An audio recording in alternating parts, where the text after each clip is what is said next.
What led to doing memoir in particular was an exercise in one of these therapy groups that you sometimes go to for growth and development. And they had us write down something we just really loved to think about or be involved with. And it wasn't a real career, and it was just what you loved. And I realized I loved memory itself. I loved remembering. I have this extended family in Iowa that my grandmother would take me to, who were generally really wonderful to me and gave me some sense of family. And I would go see them and I would enjoy remembering all the past things, even after some of them died. So I thought, what is memory? Memoir writing wasn't a thing like it is now Yeah. in the late 80s. It was not. Journaling, there were some memoirs, mostly if you were famous. I thought, what if I start a memoir writing group? By then, I think I'd gone to Mills and gotten my MFA.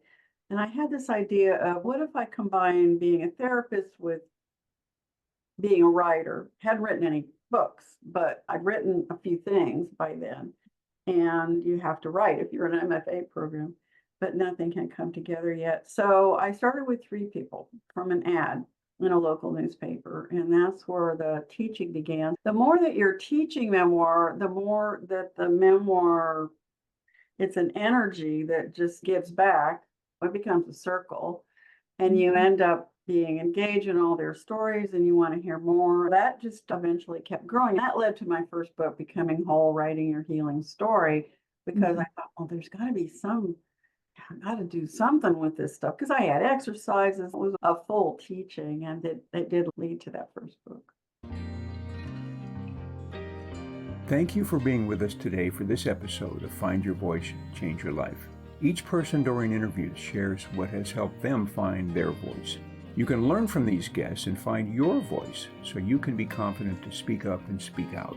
And remember to download Doreen's free 7-step guide to fearless speaking at doreen7steps.com. We hope you enjoyed the show and will return next time. Until then, goodbye for now.